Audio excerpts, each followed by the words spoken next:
Hi there, welcome to this guide on how to max your marks on GCSE History Paper 1. Just to go through the exam paper itself, this is the exam paper you're going to get. So at the top right hand side, you can see you're going to put your centre number. Down below that is your candidate number. You have an hour and 45 minutes altogether. Just as our guidance, you spend 45 minutes on the USA section and you spend an hour on the Northern Ireland section. You have to make sure you answer in black pen and you have to make sure you answer in the spaces provided. So don't go outside those spaces, please, because it's marked electronically. Use any additional pages if necessary and clearly note the question whenever you're doing that. Okay, first clear point on this is just to make sure USA is not first on this paper. You have to go all the way past the Nazi Germany section.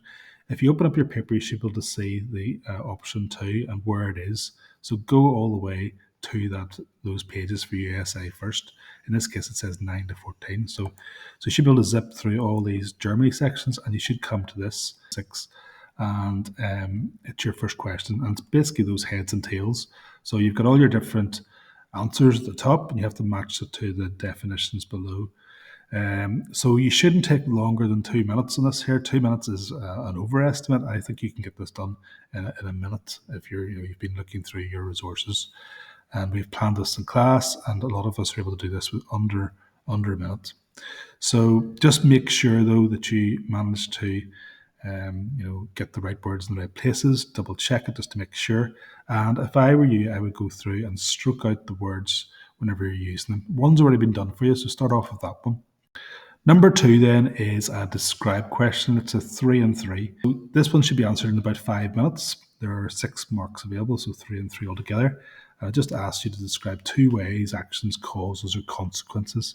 And for each, you have to state very clearly the action, cause, and develop your point. And definitely write 2 or 3 develop sentences in each. Okay.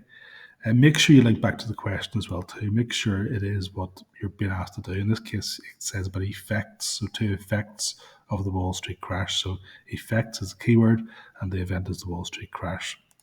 So in this case here, you can see I've identified the point. So the American economy badly affected by the crash. And then I went on to have 2 sentences that really back up that point. The second case, banks were badly affected by the crash. And again, I've got 2 sentences that actually really do explain how that's the case. So next one is question 8. And this is an explain question. So you get a choice here. Don't forget that. You get a choice between the 2. Should aim towards 5 to 7 minutes in this. There's 6 marks available. And it's asked you how to explain how or why something happened or the impact of something. So make sure you put though the one you've chosen at the very top. Some students forget to put that down, so make sure you add that on. And aim to write a detailed paragraph. It's 6 marks. Aim to have 6 to 7 sentences filled with really key details, and that really should enable you to get full marks for this.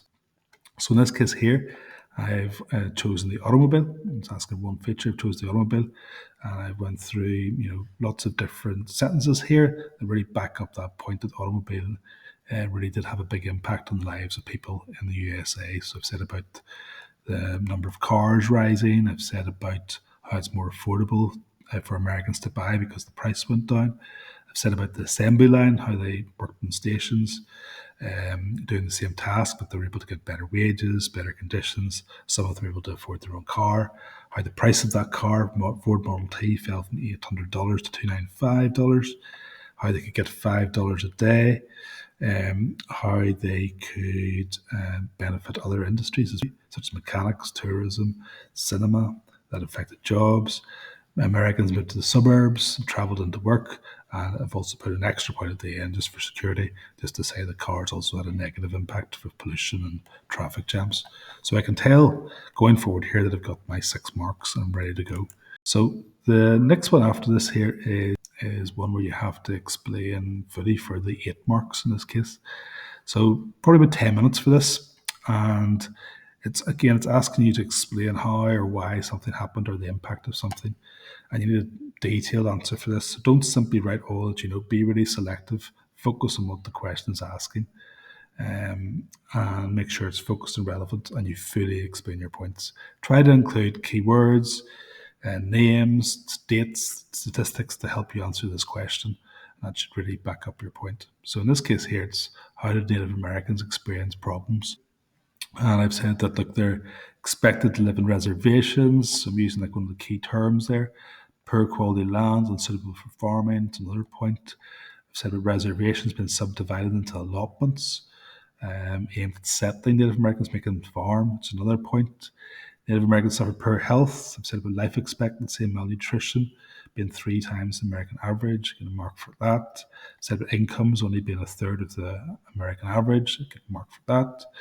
I've said about Native Americans expected to abandon their culture, about assimilation, what that means, about them having to wear Western clothes, speak English, stamp out their traditional beliefs. And I've also said about them, thousands of them being sent to boarding school, where they're expected to, get rid of their native language and beliefs as well, and also about them being prevented from having American citizenship until the 1920s. They were considered wards of the state. So again, I've been able to count through all these different sentences, all these different facts, and I know I've got 8 there with 1 extra for security. So again, I know I can move on, and I'm pretty confident that I've got full marks so far. The last question in the American section then is an essay question, and it's one of these ones that's going to be the 2 different sides. So you're going to have to make a judgment on this. So again, you should probably aim 15, 20 minutes, depending on how long you have. Don't go over your 45 though for America.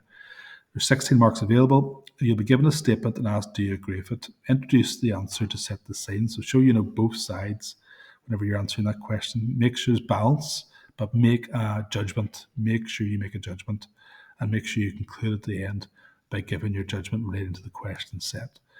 So in this case here, it's all about prohibition having very little support from Americans, and it was bound to fail. So for this one, well, I know that prohibition, was supported by some Americans, but I also know that it was going to fail, and a lot of Americans ended up being against it because of the loopholes and the problems that it brought. So that's exactly how I'm going to open up my statement here. So prohibition did have support from many Americans. However, its loopholes and consequences of prohibition became more apparent.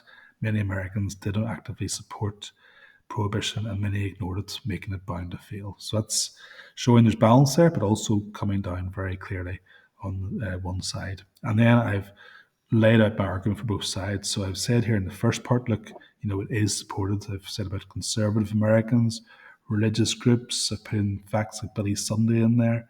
I've said about anti-saloon leagues. I've said about WASPs. I've said about the KKK and why they support prohibition. And I've said about, the idea about patriotism in the First World War and about German brewers. But I've also very clearly said, however, and then moved on to my other argument, which says that, a lot of people did not support prohibition because of loss of freedoms. Immigrant communities didn't support it. Said about young people, city dwellers. Said about the brewing industry, obviously. Tax revenues fell, farmers lost out. I've said about those who ignored the laws, who made moonshine, bathtub gin, bootleggers. I've said of criminal gangs, beer wars, Chicago, Al Capone, torpedoes, speakeasies, and about it being unenforceable of only 2,300 prohibition agents to police 3,000 miles of border. And I've finished it off with a conclusion that backs up what I've said. So again, you can see very clearly by the 2 different colours here, by 2 different sides of the argument, and I've also very clearly made a judgment. And also, you can see here that I've got a full mark answer just by using the pages that I had. Okay, so again, this bit here, you have to make sure we do option 2. We do not do option 1. So we have to zip through the first part, which is 1920 to 1949 of Ireland, and you have to go all the way to page 27, as it says here, which is Northern Ireland and its neighbours. So we have to go through all this here, first section, okay, and you should come to the part where you're really familiar with, and that should be this one here. So this question 7 again, is going to be a source-based question starting off Northern Ireland. So this one should be answered in about 2 minutes max. There's 2 marks available, and all you have to do is literally use the source and use your knowledge to back that up. So in this case here, It's all about Prime Minister Terence O'Neill. It's about his economic policies, and it has a source laid out there. And what you have to do is pick part of the source, and then you have to back it up with your knowledge. In this case, I've said, look, source A describes new roads, motorways, and modern transport links. I've quoted very directly from the source. I've used quote marks to show that. And I've also said source A describes to make the examiner know, look, I'm using the source here. And then I've backed it up with my knowledge. So I know that O'Neill's policies led to Ireland's first motorway, the M1. It also led to the creation of Belfast International Airport at Aldergrove. And very clearly, I've got my marks there because I've used the source and used my knowledge. Okay, so again, I know that I've got my marks for the first one. Moving on to the second one, you have a source-based question again. In this one here, you have to make sure it's like a 2 and a 2. So there's 4 marks available, 5 minutes, about 5 minutes to actually answer this. Read the question really carefully and choose a key part of the source that answers your question. Use the source and then explain again using your knowledge. So you have to use both source and knowledge again. So in this case, it's saying about NICRA, and very clearly that source gives lots of different reasons that explain why NICRA was formed. So I've used the source using the red there. So I've said about equal treatment and allocation of housing, and then I've explained about councils and how they were discriminatory in terms of how. I've also used one man, one vote, and again explained how votes were disproportionately handed out, and about 7 votes for some people based on how much tax they pay. Okay, the next one is question 9, or your third Northern Ireland one. And this one here is your usefulness one.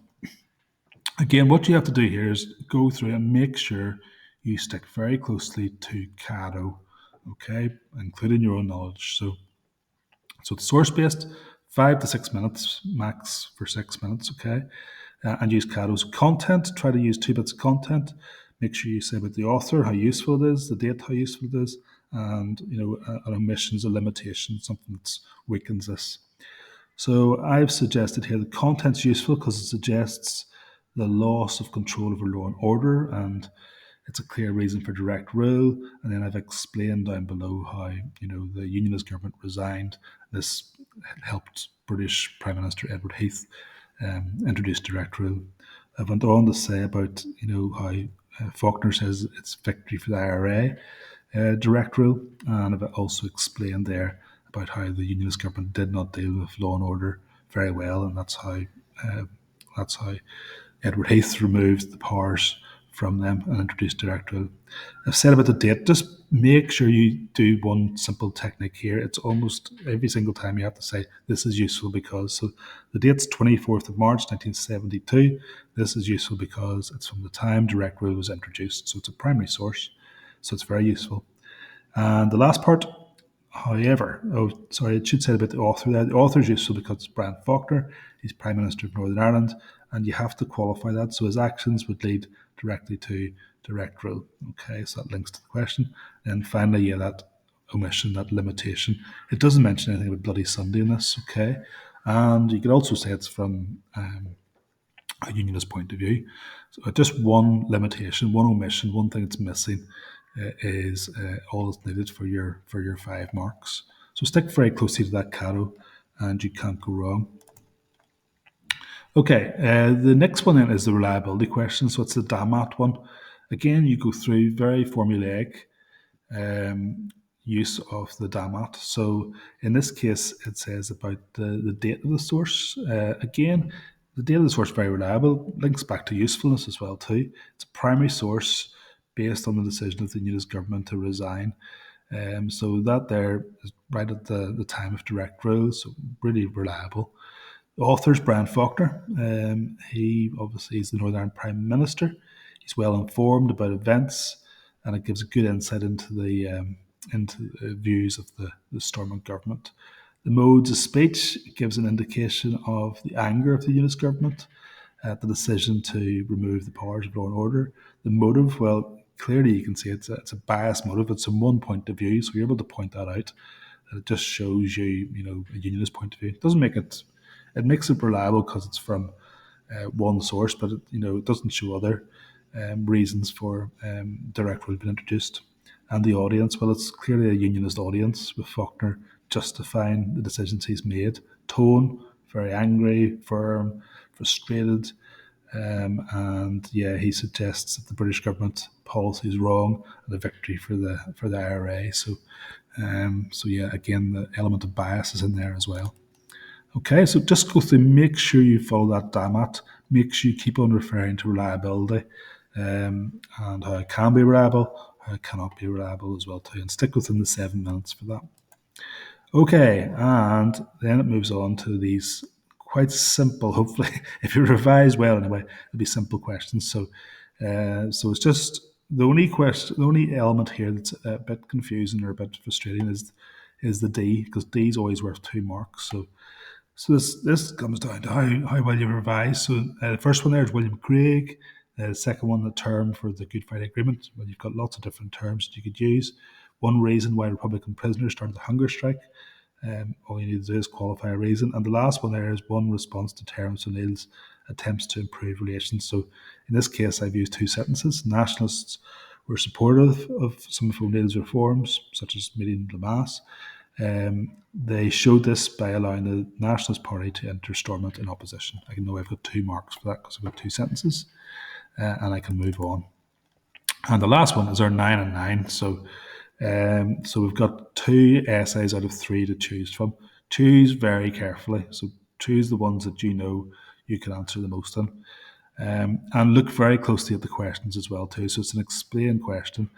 10 minutes for each of these here, okay, and 9 marks each. So the question asks you to explain events, issues, developments, effects from across the period. It requires you to show lots of knowledge on the topic. Just make sure you answer the question set. So reasons for the resignation of Terence O'Neill, reasons for the introduction of internment, reactions of Unionists and Nationalists to the Anglo-Irish Agreement. So it's asking you for impact, or reactions, or reasons for, or causes. Stick very closely to what it's asking. You do not attempt to do something different.